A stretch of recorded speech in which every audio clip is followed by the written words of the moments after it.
Knicks versus Cavs, what a fascinating matchup this is. I think everybody expected it to go 7, and I think it still will. Knicks stole home court right out from under Cleveland with performances from their star, a gutty game from Julius Randle, but also Josh Hart.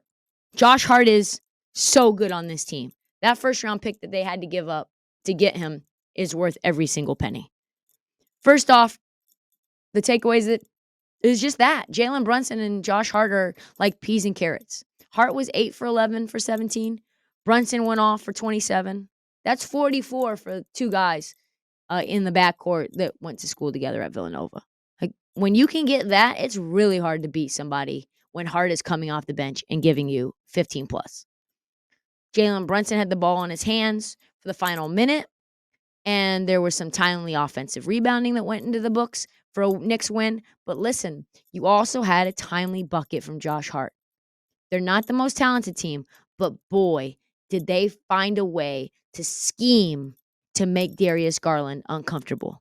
They just bodied him, secondly. They made life so uncomfortable for Darius Garland, trapping him the entire game. They forced him into 5 turnovers, and he had 17 points on 7 for 13 shooting.